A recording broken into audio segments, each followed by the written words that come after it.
How would you like a 15% discount to my daily email, the stack of stuff, the show notes, discounts to the conference, all of that? All you need to do is text the word show to 33777. You'll get the annual subscription with a 15% discount to my daily email. You'll get the stack of stuff, the links to the show notes, discounts to the conference, and so much more. All you have to do is text the word show, SHOW, to 33777. Text show to 33777.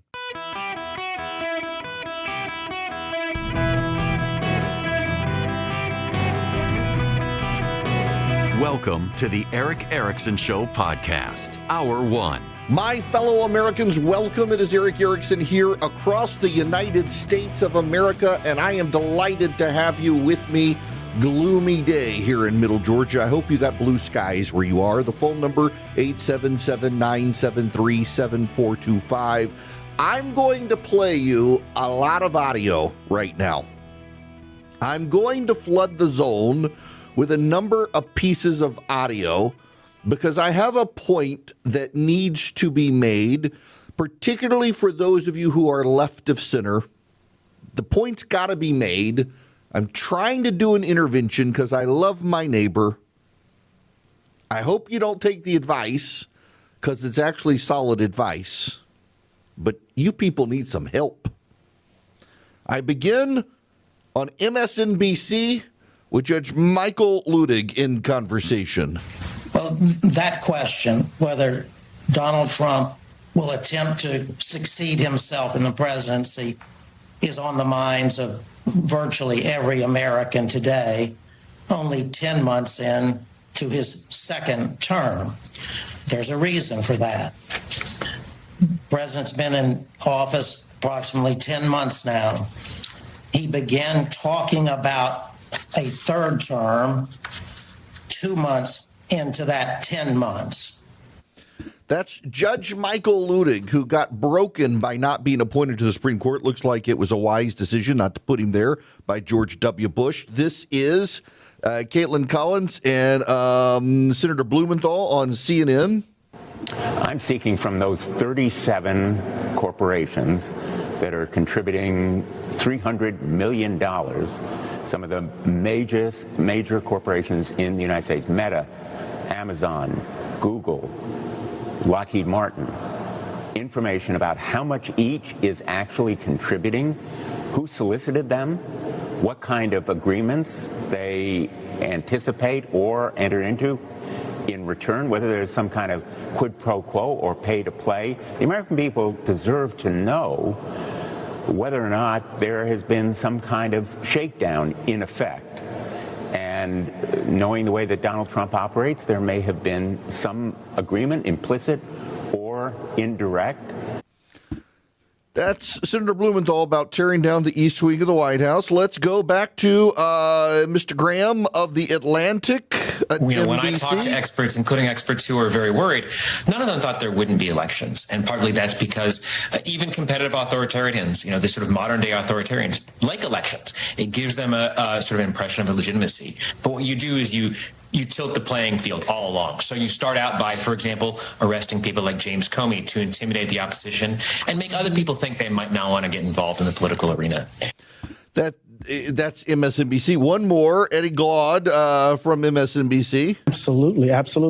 What Jonathan Karl said last hour, he said that Donald Trump's revenge list is made up of folk who tried to cancel him. And by building this 90,000 square foot ballroom, you can't cancel that.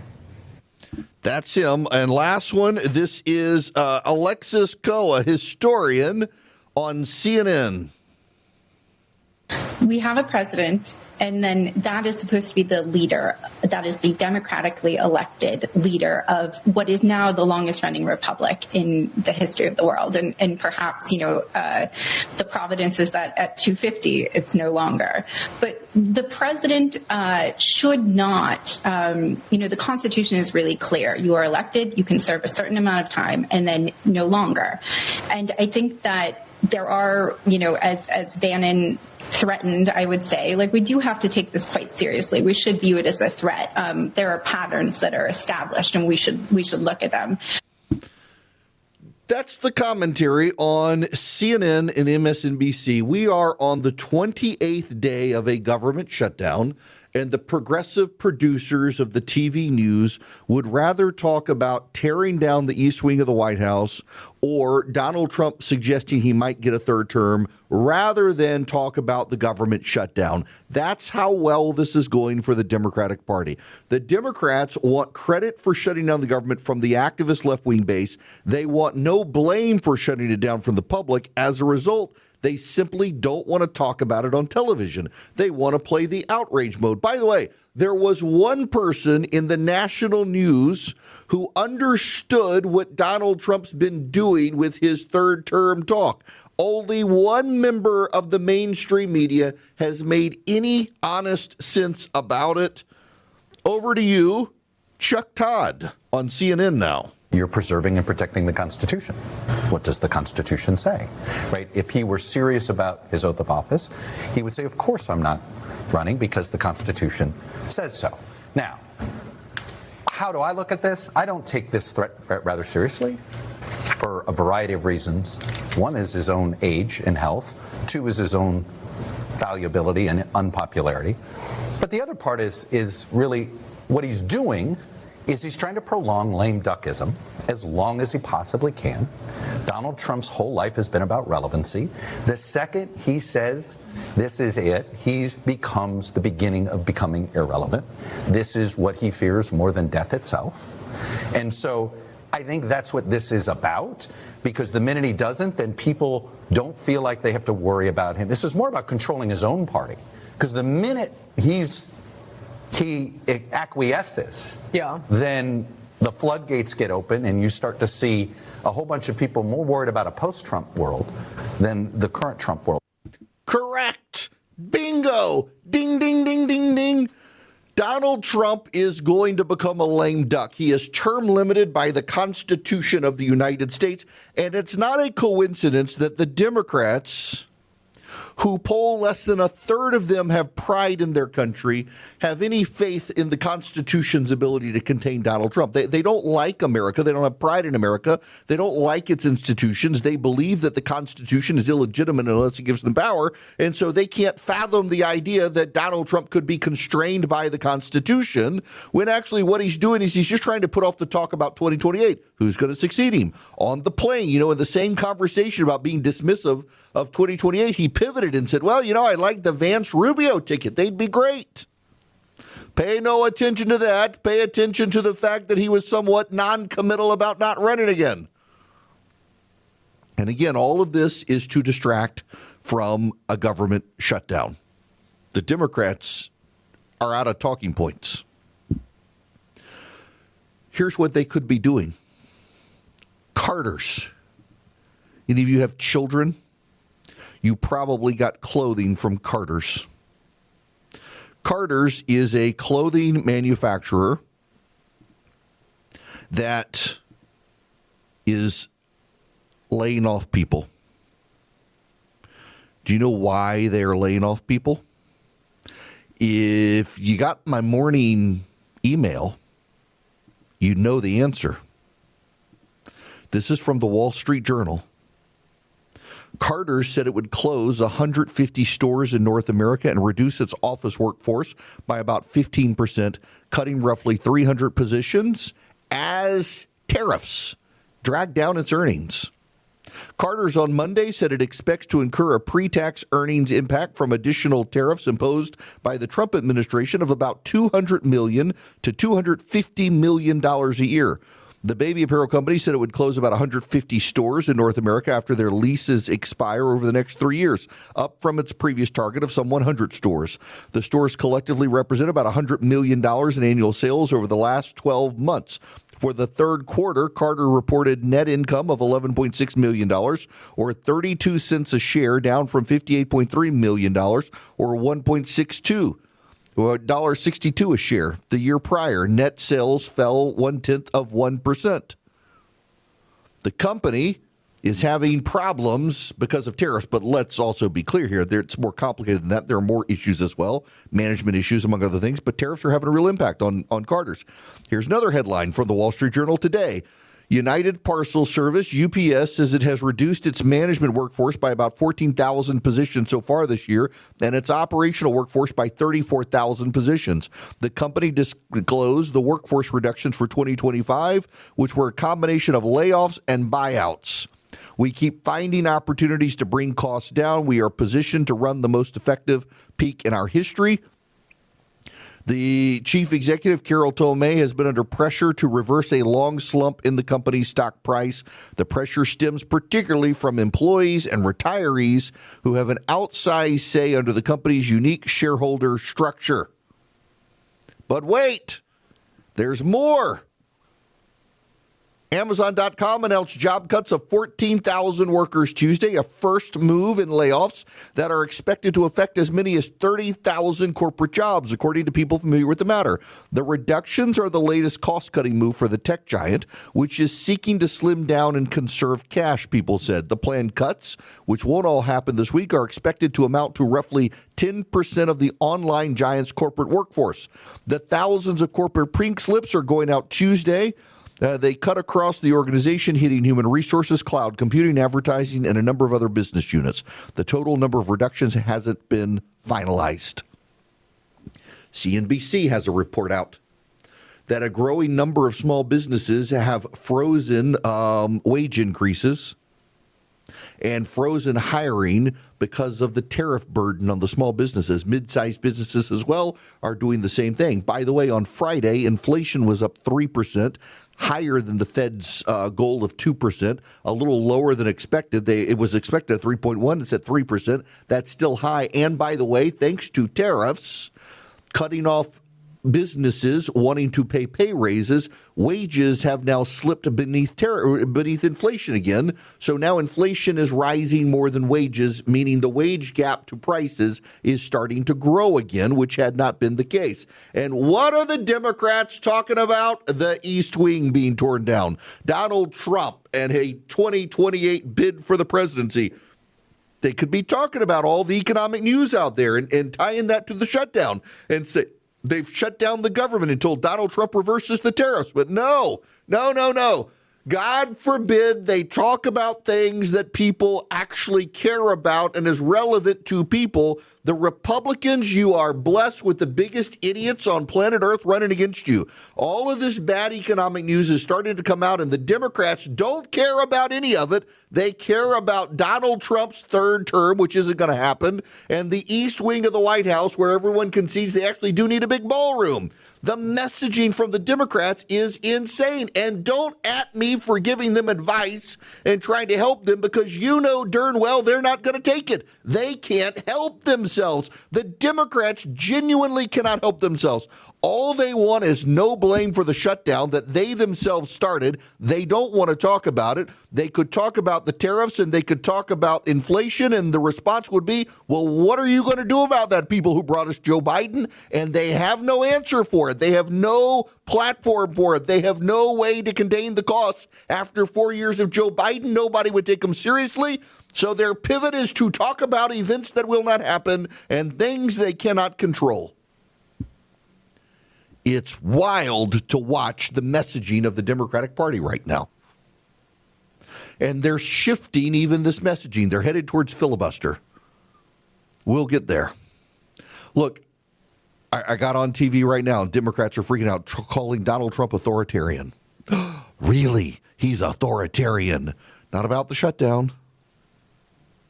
And now I see on CNN, major shakeup planned at ICE as the administration demands more arrests. CNBC is the only one talking about job cuts at Amazon and UPS and Carter's and the tariff impact. Fox and CNN and MSNBC, they're all outraged all the time. We have a government shutdown now on the 28th day. In several days, SNAP benefits run out, Head Start benefits run out, other benefits run out. Civil employees of the government will get no paychecks. Military employees of the government will get no paychecks. TSA is starting to slow down. Air traffic controllers are starting to stop showing up for work. Unions are telling the government to reopen, and the Democrats would rather talk about the East Wing of the White House than any of that stuff because they have no real solutions. They have no real ideas. They just hate Donald Trump, and that is why he's continuing to beat the Democrats. And again, spare me the email saying I should stop giving advice to Democrats, because you know and I know I can do this, because the Democrats will never listen to us. They're not just intellectually bankrupt. They're also too prideful and arrogant to listen to sound advice at this point. Hello there. It is Eric Erickson here. The Democrats have decided to file a lawsuit in federal court to continue funding SNAP benefits November 1st. This is how desperate they've gotten. They could reopen the government, but they have chosen instead to go to court and find a progressive judge to seize the power of the purse to fund SNAP benefits that the president otherwise wasn't going to do. And their basis is because the president rearranged some funding to pay members of the military that he should be compelled to do the same thing for the SNAP benefits. It's an entirely political argument. It should be laughed out of court by a judge, but never underestimate a Biden-appointed judge to treat it as legitimate. It's going to get tossed on appeal. I can tell you right now it's going to get tossed on appeal, because you can't compel the president to find money and divert it to a program that has been unfunded when the people suing are the ones who've chosen not to fund the program. The people causing the problem don't get to sue. In addition to a standing issue, there's a clean hands issue headed into court on this. So I'm sorry that they can do this all they want, but this is nonsensical. For them to even attempt this lawsuit. It's a publicity stunt, essentially, to distract from them being the ones who shut the government down. Americans for Prosperity is reminding people it was the Democrats who shut down the government. They are putting a spotlight on the failures of the Democratic Party and their willingness to keep the government shut down. They have fought for common sense conservative reforms around the country. They'd love to have you get involved as an activist or just keep you informed of public policy updates around the country. All you have to do is go to afpvolunteer.com. afpvolunteer.com. That's where you sign up with Americans for Prosperity. They've got chapters in every state. They're the largest leading grassroots group in the country. They happen to be on the right. They advance freedom for families and small businesses. They support the president's tax cut plan, school choice, permitting reform, deregulation. They're a fantastic group. Go to afpvolunteer.com today. afpvolunteer.com. Sign up with Americans for Prosperity. Get involved in the process. And you know what? You can help take back the country. When we come back, the final pivot for the Democrats, they've gone from the East Wing to Trump 2028, and now they're pivoting to the filibuster. They want the Republicans to change the rules of the Senate unilaterally to give the Democrats what they want, which is a government reopened without Democratic fingerprints on it. And the Republicans are not biting. They're not going to bite. I've got data on it. I'll take your phone calls as well, 877-973-7425. Hello there. Welcome. It is Eric Erickson here. The phone number is 877-973-7425. Should you wish to be on the program, I would be very happy to have you nationwide. I want to go to the phones, and let's take Corey's phone call. Welcome, sir. How are you? Hey, Eric. Welcome. All right. Yeah, can you hear me all right? Yep, I can hear you. Okay, good deal. Well, first off, just prayers for your wife and Thank you. Battle with cancer, and it's always a reminder that the seed of Christ is bigger than the seed in cancer.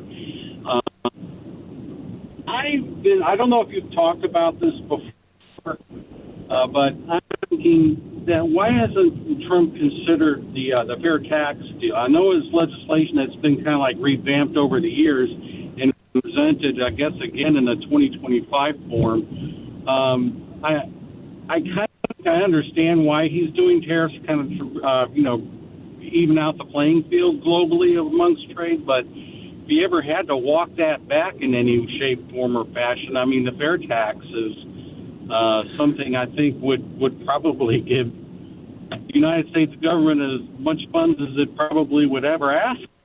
So the problem is, and a good question, Corey, the president can do the tariffs he thinks unilaterally. The Supreme Court may say otherwise. That case, by the way, is going to get argued in another week or so before the Supreme Court. But the president can do tariffs unilaterally. To do the fair tax, not only do you have to get 60 votes in the Senate plus a majority of the House of Representatives, which I don't know that you could do without first repealing the income tax amendment. And you got to get 2/3 of the House, 2/3 of the Senate, and 3/4 of the states to agree to repeal the income tax amendment. So I honestly think at this point the fair tax is dead. It's not going anywhere. Don't light up the phones and yell at my call screener. I know got a lot of Neil Bortz listeners, big fans of the fair tax. I always preferred the flat tax to the fair tax. But to get the fair tax passed, just legitimately, you got to get it through the House. You got to overcome the filibuster in the Senate, which is 60 votes. And then remember, the original versions of the fair tax was always implementation was dependent on getting rid of the income tax, because otherwise you're going to have essentially what amounts to a national sales tax and an income tax combined, which nobody wanted. And you're not going to get 2/3 of the House, 2/3 of the Senate, 3/4 of the states to agree to get rid of the income tax. So I don't think there's no viable legislative path for the fair tax. There never really has been. It was a great idea whose time never came, and the president right now believes he can unilaterally do tariffs. I suspect the Supreme Court may rein him in. I was talking to a friend of mine earlier today who would kind of know, and he says he would be really surprised if the Supreme Court upheld the tariffs the way the president's implemented them. So I just look. The other problem here is there's so much misinformation. Like, I got yelled at the other day. Somebody clapped at me, I guess, as the kids these days say it, and said, "Don't you know Canada charges us some massive tariff on milk?"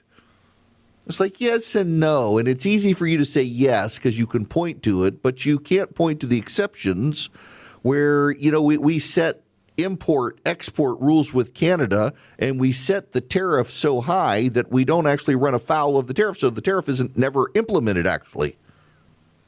There's been one time in the last 15 years that the dairy tariff came into effect. The people who claim to support tariffs take this kind of know-it-all attitude that actually they're wrong about a lot of stuff. Like, for example, a lot of the European tariffs, they're actually exemptions, or the South Korean tariffs are a great idea.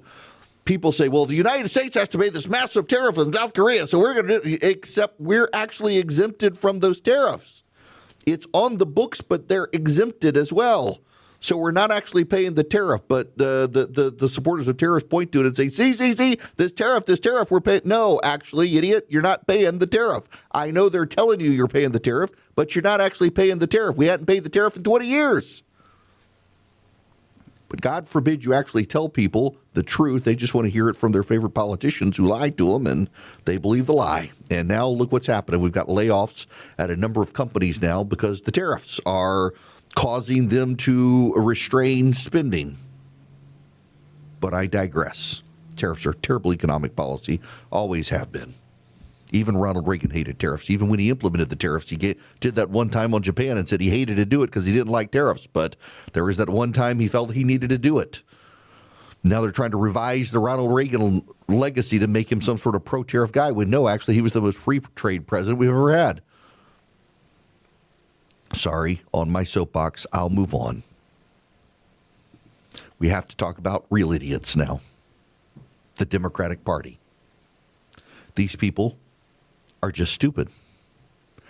Listen, I shouldn't say that blanketly in name call, but we've really legitimately moved from the Democrats want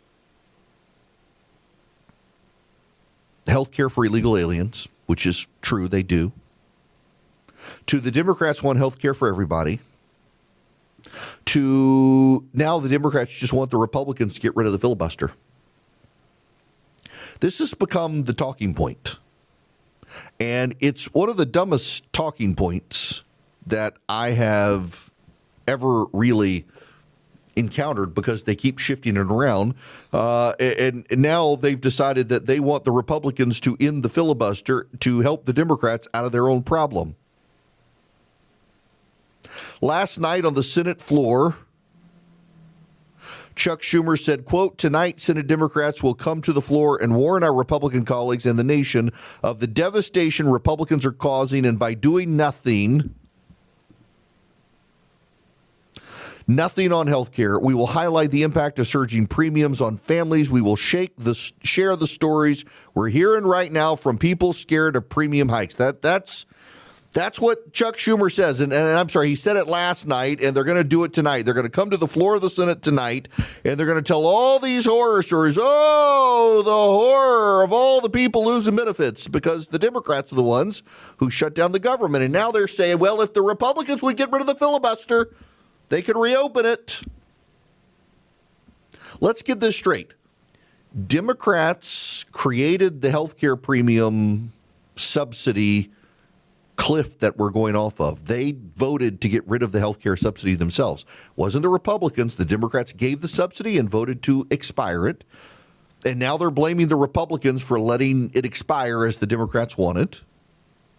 Now they're claiming they need emergency health care subsidies to fix the subsidies they voted to get rid of.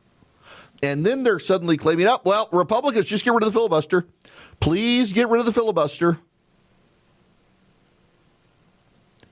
It's the messaging here for the Democrats is one of the stupidest things I've ever seen.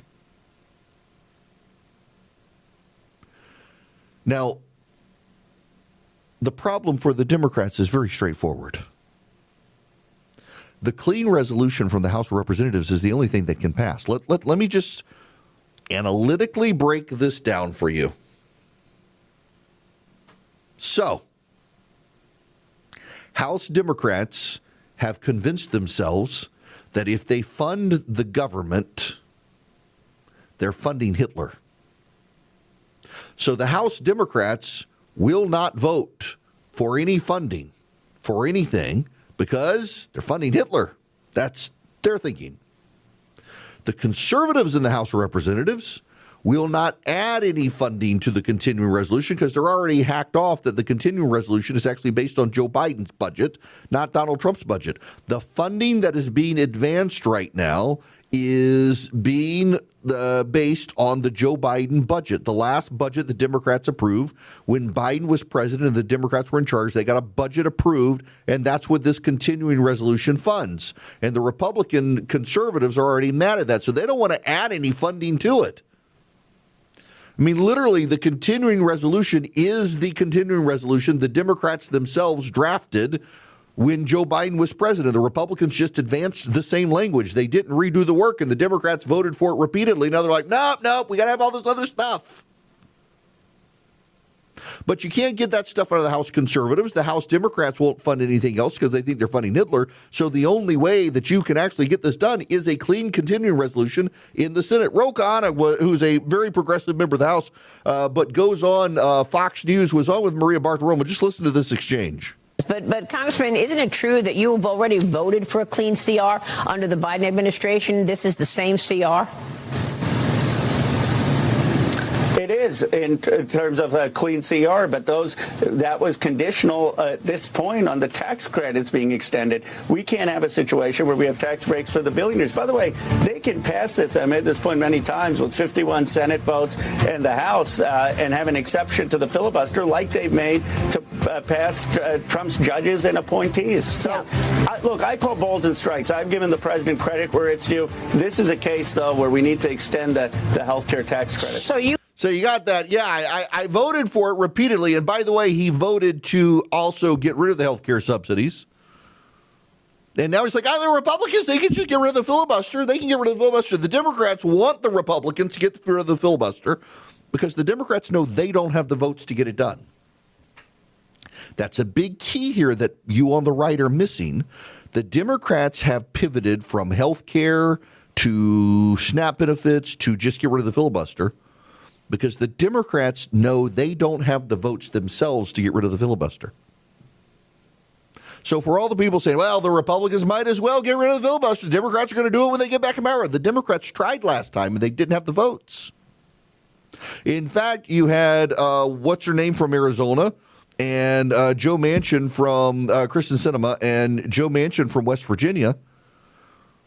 They voted with the Republicans to preserve the filibuster, and you people on the right are saying, well, they're gone now. Clear? No. It was well known that there were other Democrats up for re-election in 2024 who didn't want to take the hit from the left, and so they hid behind Sinema and Manchin and let them do the dirty work. But otherwise, they would have voted to preserve the filibuster. The Democrats don't have the votes to get rid of the filibuster. That's why their pivot now is to the Republicans. Please, for the love of God, you people get rid of the filibuster.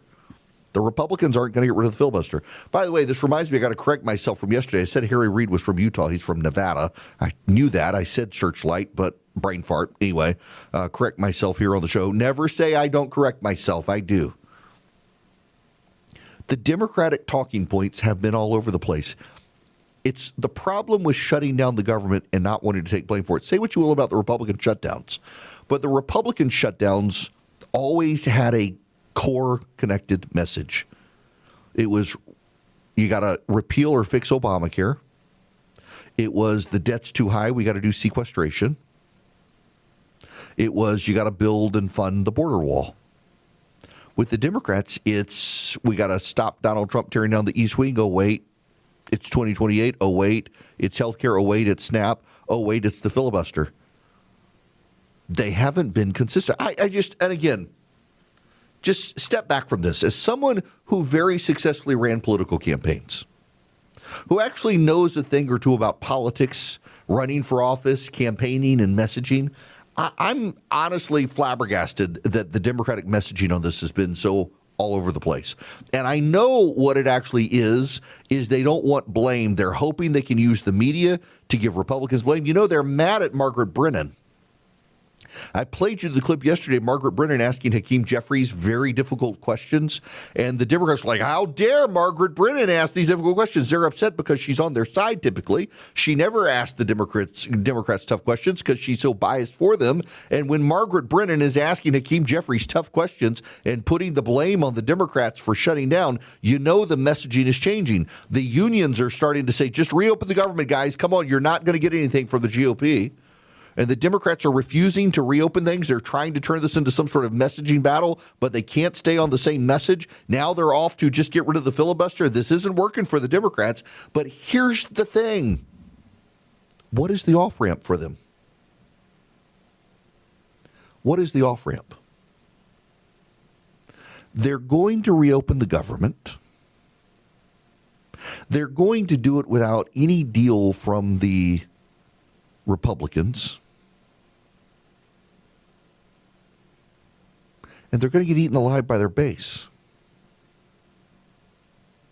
The question is it before SNAP benefits run out or after? Is it before Head Start benefits run out or after? And here's the thing. If they keep it shut down for another week or two, after all the benefits do run out and the paychecks stop rolling in, and then they vote for what the Republicans wanted, it's going to be even worse for the Democrats with the rest of the electorate. I don't know that they've done the math on this for the election for next year. If they keep it shut down after all these benefits go away, and then they vote to reopen and they vote for the clean resolution, it's even more obvious to everyone it was them, not the GOP, and the blame gets even worse for them headed into the election. It's mind-numbingly bad politics for the Democrats, but they're so scared of the progressive base, they can't do otherwise. How many of you stayed up? How many of you stayed up until, Eastern time, 2:30 in the morning to watch World Series Game 3? I did not. I did watch it. I watched some of the football game, and I watched some of the baseball game, and then I went to bed. When I got up, I was kind of surprised the game wasn't still going. They nearly ran out of baseballs in Game 3 of the World Series. It went on until 2:30 in the morning, 18 innings. 18 innings. That's just, wow. And we can't have Canada win this thing. Thankfully, Ohtani hadn't started pitching yet. He and Freddie Freeman, though, incredible. Look, I got a soft spot for the Dodgers because back in the day, Tommy Lasorda was there, and he was awesome. But the Braves and the Cubs didn't make it. I got to stick with the American team. That would be the Dodgers, obviously. We can't let Canada win this thing until they become the 51st state. So we're all rooting for the Dodgers. We're all even you people who hate the Dodgers, you are Americans. You got to root for the American team against the Canadians. You're supposed to, because otherwise you got to say unironically. So root for the Dodgers. Now, we have more to talk about when we come back. Believe it or not, there actually is a call now for the Democratic Party to re-embrace patriotism, as the Gallup poll has come out and shown that less than a third of Democrats have pride in being an American. So couple that with yesterday and the growing atheism of the Democratic Party, and you see a party that has real problems, but Republicans don't get cocky here. They could still win the midterms simply by not being Republicans. We got to sort all of this stuff out before we even get to the rise of Mamdani in New York City. That is about to happen. But first, I got to tell you about the Eden Pure Thunderstorm. You can get 3 of them. Save $200, get them for less than $200 at EdenPureDeals.com. EdenPureDeals.com. The discount code is ERIC3, ERICK3 at EdenPureDeals.com. They're an air purifier. So you get rid of dust, they get rid of pollen, they get rid of pet dander. It gets rid of 99.9% of bacteria and viruses. And now it wipes out odors. It generates ozone, gets into the air, touches the odor particles, and wipes them out. Eliminates all of them, which is why you want it. EdenPureDeals.com. The discount code is ERIC3. It's small. You can plug it in with a USB cord. You can plug it into the wall. You can do so much with it to wipe out odors. I carry one in my travel bag because it's small. I used it in a rental car. I've used it in hotel rooms, used it on my back porch, used it in the kitchen, used it here in my office. It just works. Wiping out odors. All odors get wiped out. EdenPureDeals.com. The discount code is ERIC3, ERICK3. Get 3 of them. Save $200. Get them for less than $200. EdenPureDeals.com. Discount code ERIC3.